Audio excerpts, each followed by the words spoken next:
वो यही देखते थे फिर कि भाई इसके यहाँ बकरियां है, ये कैसा टीचर है। और बकरियां आदमियों को देख के ज़्यादा चिल्लाती थी, तो वो तो पहले ही देख के मना करके चले जाते थे कि भाई हमको यहाँ लड़की नहीं देनी। ये मतलब ये कौन सा टीचर है जिसके यहाँ ऐसा बकरी वकरी, मतलब इतना ज़्यादा।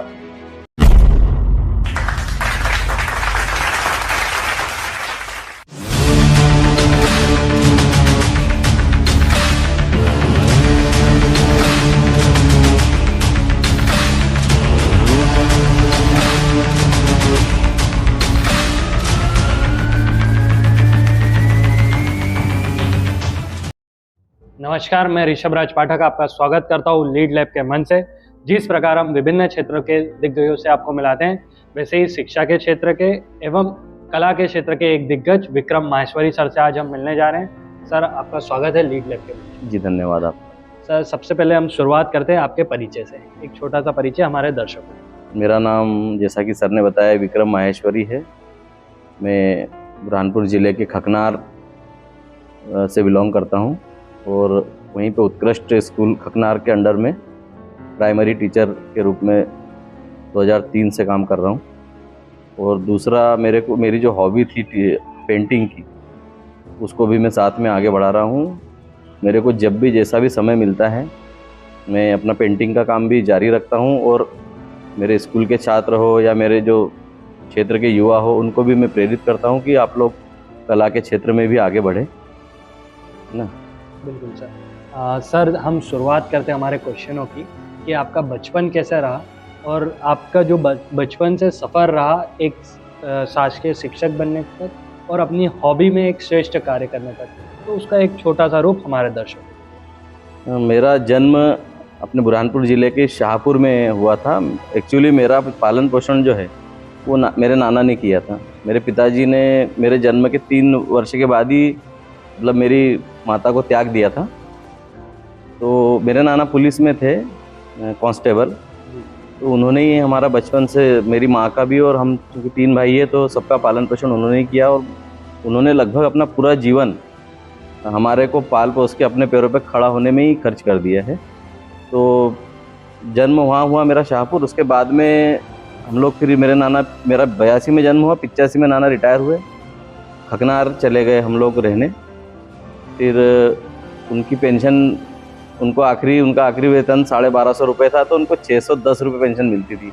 उसमें हमारा 7 लोगों का परिवार, अब आप अंदाज़ा लगा लो कि पेंशन पे 7 लोगों का। अब उसके बाद में फिर मेरी माँ ने भी मजदूरी वगैरह करके हमारे को 8 रुपये रोज़ था, जब मतलब एक महिला का 8 रुपये रोज़ उस टाइम में, 85, 86, 87 की बात कर रहा हूँ। फिर गाँव की प्राइमरी स्कूल में पढ़ाई की हमने। फिर पढ़ाई के साथ साथ क्या है कि चूँकि अब इतने कम पैसे में गुजारा भी नहीं हो पाता था, तो कहीं छोटी मोटी मजदूरी कर लेना।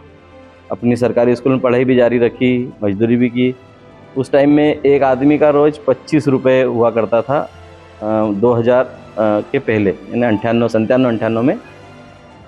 तो मेरे को बात याद आई कि हम लोग जैसे दिन में स्कूल जाते थे, मैं 8वीं क्लास में था, और मैं कुल्फ़ी की फैक्ट्री में रात में, हमारे गाँव में प्रेरणा आइस कैंडी करके थी, वहाँ पे रात में हम काम करते थे। तो वहाँ के ओनर बोलते थे, यार तुम 13 साल के बच्चे हो, तो मैं 2 लोगों को एक आदमी के रोज़ में काम पे लगाऊंगा, मतलब तो 12.5 रुपये रोज़ में हम लोग काम करते थे। अब आप इमेजिन करो कि एक 13 साल का बच्चा, और ड्यूटी रहती थी रात की, रात भर कुल्फ़ी बनाना पड़ती थी।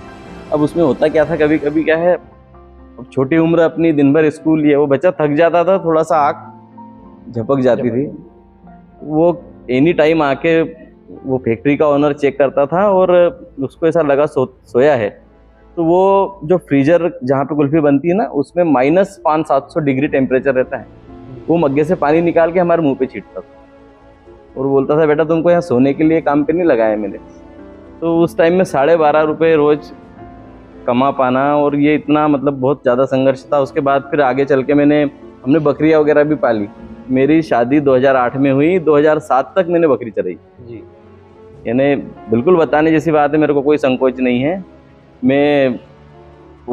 ये मेरे घर पे बकरियाँ थी ना, मैं नौकरी 2003 में लग गया था, लेकिन क्या गुरुजी एक शिक्षा गारंटी योजना चलाई थी सरकार ने, तो उसमें 1000 रुपये महीने पे गुरुजी लगता था। तो 1000 रुपये मतलब कुछ भी नहीं था उस टाइम पे भी, 2003-04 की बात है।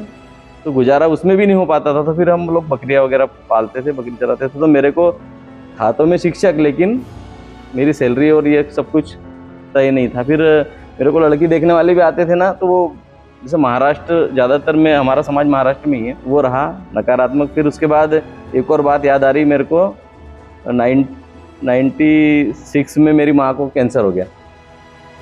नाना का जो थोड़ा बहुत जो उनको मिला होगा, मतलब 30-35 हज़ार रुपये मिले थे उनको उस टाइम में, उनकी पेंशन के टाइम पे, रिटायरमेंट के टाइम पे, वो सब उन्होंने माँ के इलाज में, पहले इलाज फ्री नहीं होता था, तो उसको मेरी माँ को जैसे तैसे उन्होंने बचाया कि भाई अगर इसको बाप तो ही नहीं इनको, और अगर माँ भी मर गई तो इनका कैसे होगा आगे चल के। तो अभी मेरी माँ भी अच्छी, मतलब बच गई, उस टाइम में इलाज हो गया, इंदौर में इलाज कराया था, स्वस्थ है और अभी बढ़िया ठीक ठाक चल रहा है। मतलब अभी कहीं ना कहीं आपको आर्थिक रूप से तो कमजोर थे ही थे, लेकिन 96 के पास एक और संकट आ गया था कैंसर के रूप में। वो उसमें पूंजी खत्म हो गई पूरी, और माँ 3-4 साल तक इलाज चलता रहा ना, तो माँ भी हमसे दूर ही रही। मतलब तो अब हम छोटे छोटे बच्चे, एक 12 साल का, एक 10 साल का, ऐसे बच्चे, और हमने खुद ने खाना बना के, हम ज़्यादा आटा गूंथ लेते थे, तो देख लिया कि अब नहीं बन पा रही है अपने, तो हम आटे को छुपा देते थे, क्योंकि हमारी नानी अगर देख लेंगी तो बोलेंगी ये नुकसान कर रहे हैं। मतलब इतना ज़्यादा, मतलब हमने खुद ही काम किया। एक टाइम खिचड़ी खाई है हमने 4-5 साल तक, बिल्कुल तय था मेनू कि शाम को खिचड़ी खाना है, क्योंकि बनाने वाला कोई नहीं था, माँ हॉस्पिटलाइज थी। सर, जैसा कि आपका जो सफ़र रहा, जिससे हमको समझ में आ रहा है कि आप आर्थिक रूप से भी चैलेंज हुए, और कहीं ना कहीं माँ की तबीयत खराब होने के कारण वहाँ पर भी आपको काफ़ी चुनौतियों का सामना करना पड़ा।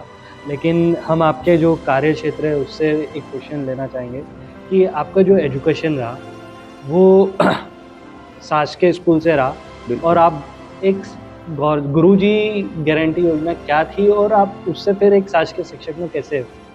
ऐसा है कि पहले दिग्विजय सिंह सरकार थी 97-98 में, तो उन्होंने शिक्षा का घनत्वीकरण किया था कि भाई स्कूल क्या थे, बड़े बड़े गांव में छोटी छोटी बसाहटों में स्कूल नहीं थे, तो उन्होंने क्या किया कि भाई हर 1 किलोमीटर के दायरे में प्राइमरी स्कूल होना चाहिए, 3 किलोमीटर के दायरे में मिडिल स्कूल होना चाहिए, और 8 किलोमीटर के दायरे में हाई स्कूल, हायर सेकेंडरी होना चाहिए।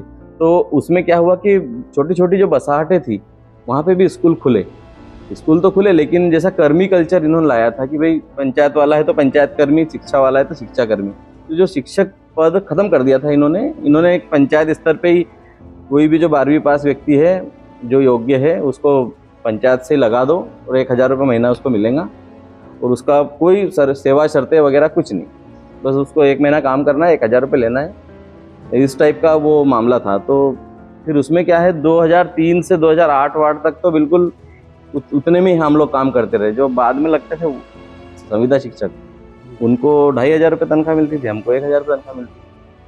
तो किया, फिर भी हम करते ही रहे भाई, अब दूसरा ऑप्शन ही नहीं था ना। मतलब जो मिला वो अपन ने चलती गाड़ी में बैठ गए, मतलब एक प्रकार से बोलना चाहिए जिसको, कि अपने पास ना पैसा था, ना कोई अपने पीछे पैसा लगाने वाला कोई व्यक्ति था, अपना पेट भरना तो मुश्किल हो रहा था, तो पढ़ाई कहाँ से करते। लेकिन क्या था, हमारे गाँव में सरकारी स्कूल, मेरे घर के सामने ही बहुत पुराना स्कूल है, और टीचर लोग भी बहुत वहाँ पर हमारे, जिन्होंने हमको पढ़ाया, यहाँ तक कि अभी जो हमारे अधिकारी है BDO आशीष पटेल सर, उन्होंने खुद ने मेरे को मिडिल की जो एजुकेशन है मैथ्स उन्होंने पढ़ाया 6वीं 7वीं 8वीं, तो वो समर्पित शिक्षक थे। तो हमारे को इतने अभावों के बाद भी उन्होंने पढ़ाया लिखाया, और मतलब बिना ट्यूशन के आज बच्चा पहली दूसरी से ट्यूशन जाता है। हमने 12वीं तक बिना ट्यूशन के पढ़ाई की, और मैंने तो वहाँ पर 10वीं भी टॉप किया था उस टाइम में। 1999 में 10वीं मैंने उत्कृष्ट स्कूल से टॉप किया था, और 2001 में भी मैंने साइंस जो है, साइंस से था, मेरा बायोलॉजी था, तो मैंने 2001 में भी साइंस फैकल्टी से टॉप ही किया था। तो ये मतलब मेरे शिक्षकों का भी बहुत वो रहा कि उन्होंने इतने गरीबी के चलते भी अपने को बिना ट्यूशन के और बिना उसके पढ़ाई मैंने अच्छी तरह से वहाँ से कंप्लीट की। और फिर उसके बाद में दो साल फिर मैं फ्री रहा, मतलब फिर मेरे से कुछ दूसरा, मेरा कोई पढ़ाई के लिए आगे मैं जा नहीं पाया, कॉलेज वगैरह की इतना कोई खर्चे उठा नहीं पा रहे थे। तो फिर 2003 में ये योजना में मैंने पंचायत में फॉर्म भरा और गुरुजी में लग गया। गुरुजी के बाद 2008 तक तो वही 1000 रुपये में ही काम करता रहा मैं। तो 2008 में नई एक नीति आई कि भाई जो लोग पहले से काम कर रहे हैं उनके लिए अलग से एक व्यापम से एग्ज़ाम ले लो और जो उसमें क्वालिफाइड हो जाए उनको संविदा शिक्षक बना दो। तो फिर मैंने वो क्वालिफाइंग एग्ज़ाम दी, उसमें पास हो गया। फिर 2008 से मैं संविदा शिक्षक बन गया और फिर 2011 में अध्यापक संवर्ग में मेरा संविलियन हो गया और तब से फिर अभी सैलरी वगैरह ठीक ठाक है, सब कुछ है। पूरी जो एक सुविधा सरकारी कर्मचारी को मिलती है वो सारी सुविधाएं भी मिल रही है और मैं बढ़िया काम कर रहा हूँ इसमें। सर, जो आपका कार्य क्षेत्र है, जैसे कि आप एक प्राथमिक शिक्षक हैं जहाँ से एक बच्चे का बेस बनता है, तो ऐसी जो भी अभी युवा प्राथमिक शिक्षक है या जो भी प्राइमरी क्लासेस को पढ़ाते हैं, उनको ऐसी किन बातों का ध्यान रखना चाहिए कि वो बच्चे का बेस मजबूत रहे?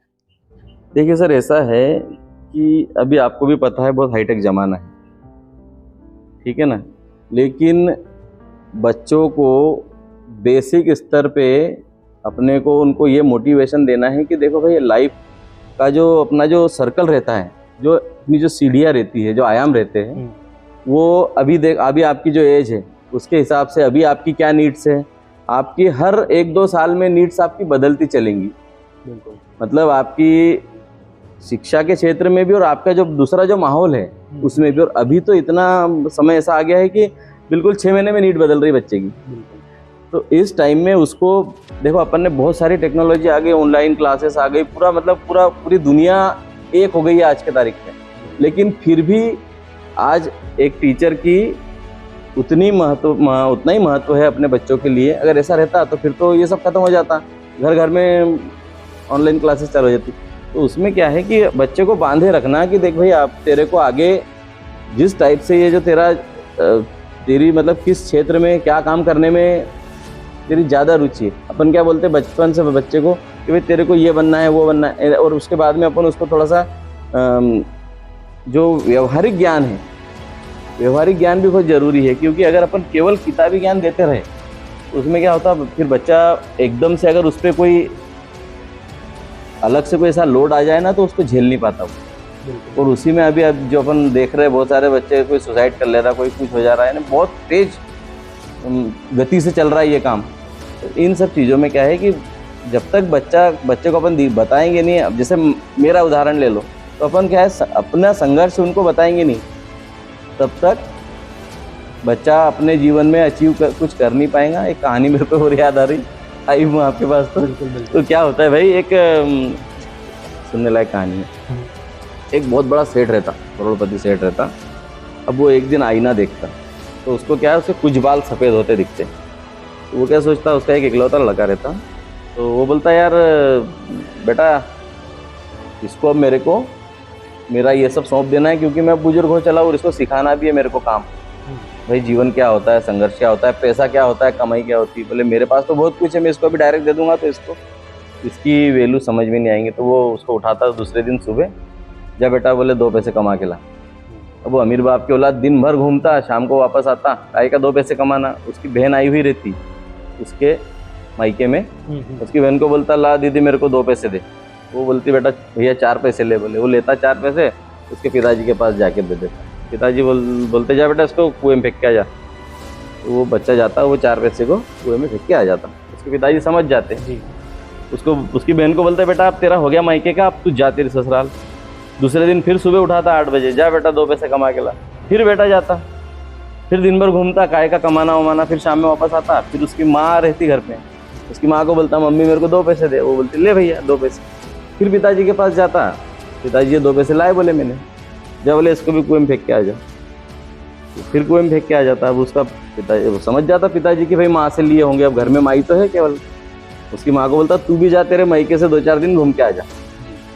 अब घर में बाप और बेटा अकेला। तीसरे दिन फिर बेटे को उठाता, जा बेटा 2 पैसे कमा के ला। अब वो फिर दिन भर घूमता, अब देखता शाम हो गई है, 6 बज गए, अब पैसे तो कुछ कमा नहीं पाए। एक किराना दुकान पे खड़ा रहता, तो एक जो बुजुर्ग रहता है वो एक 15 लीटर का तेल का डिब्बा उसने खरीदा हुआ रहता। वो बोलता भाई इसको मेरे घर तक पहुंचाना है, 2 पैसे तो नहीं 1 पैसा दूंगा। तो बोले यार क्या करते, अब नहीं कुछ मिल रहा है तो 1 ही पैसे में लेके जाते हैं। वो अमीर बाप के औलाद, वो उठाता सिर पे जैसे तैसे, वो डिब्बे को उसके घर के सामने ले जाके रखता है। 1 पैसा मिलता, घर आता, पिताजी ये मैंने 1 पैसे कमा के लाए। जब बोले इसको कुएं में फेंक क्या। बोले पागल हो गए, इतनी मेहनत से बोले मैंने पसीना बहा के ये वो करके लाया, बोले 1 रुपया पैसा कमा कर आप बोल रहे कि इसको कुएं में फेंक क्या बोले। उसके पिताजी चाबी निकालते, ले भाई तो आज समझ गया है कि मेहनत और संघर्ष की कमाई क्या होती है, और वो उसको उस दिन अपना पूरा कारोबार सौंप देता है। तो ये इस टाइप की बातें रहती है, यानी ये जरूरी है अपने को बच्चों को बताना आज के समय में, क्योंकि बहुत तेज अपना बच्चा अपने से 10 रुपये मांगता ना तो अपन उसको 20 रुपये दे देते। ये उसको अपने को देना है, मैं इस खिलाफ नहीं हूँ, तो लोग बोलेंगे यार तू बच्चों को कोई चॉकलेट खाने के लिए कोई किसी बात की, लेकिन उसको क्या है जैसे उसने अगर अभी मांगा ना कोई चीज़ बच्चे ने, उसको उस टाइम में नहीं देना चाहिए। उसको 1-2 बार उसको उस चीज़ के लिए वेट करवाना चाहिए, फिर उसको मिलेंगी ना तब उसको पता चलेगा कि यार मेरे को 2 दिन तक इसके लिए, तो फिर उसकी वैल्यू भी करेगा वो। मीन्स कि उसको कहीं ना कहीं उसका महत्व पता चलेगा कि यार मैंने इस पापा से पैसे मांगे थे या जो भी, तो मेरे को 2-3 दिन के बाद मिले, अपने पास रहे तो भी नहीं देना चाहिए। तो उसमें उसको क्या है कि उसकी कदर जिसको बोलते हैं अपन चालू भाषा में, कदर उसको आएंगी कि हाँ।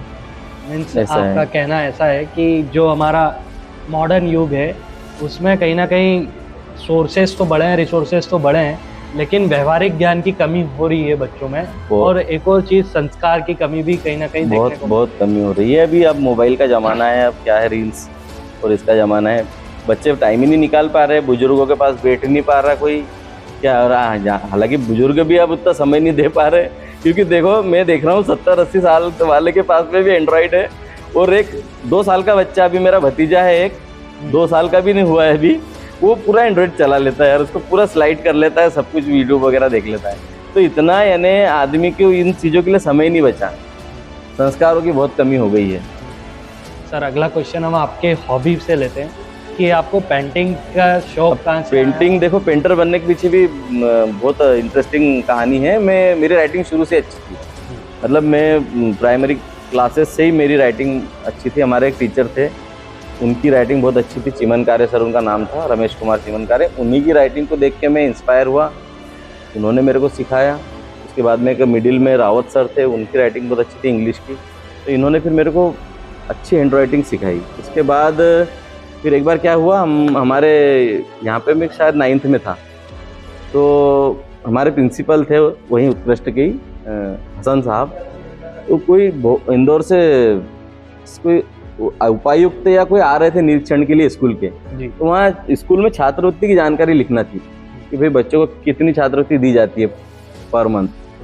तो उनको पेंटर मिला नहीं होगा, उन्होंने जो असेंबली में ही मतलब घोषणा की कि भाई यहाँ पे सबसे अच्छा कौन लिखता है उसको आज ये लिखना है। तो मैंने हाथ ऊंचा कर दिया, तो मेरे को आगे बुलाया, उन्होंने मेरे को एक कलर की डिब्बी ला के दी, ब्रश ला के दिया और बोले तेरे को यहाँ पर लिखना है।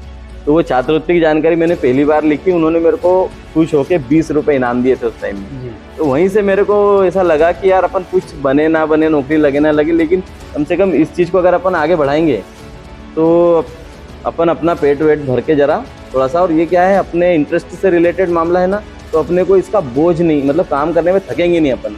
अगर अपने हॉबी का काम अपन कर रहे हैं तो कभी नहीं थकते। मैं दिन भर भी काम पेंटिंग करूँ तो मेरे को थकान नहीं होती। तो वहीं से मैंने फिर पेंटिंग का काम चालू किया साथ में, क्योंकि सैलरी आपको पता है इतनी कम थी। तो जैसे जैसे समय मिलता रहा पेंटिंग भी करता रहा, ये भी करता रहा।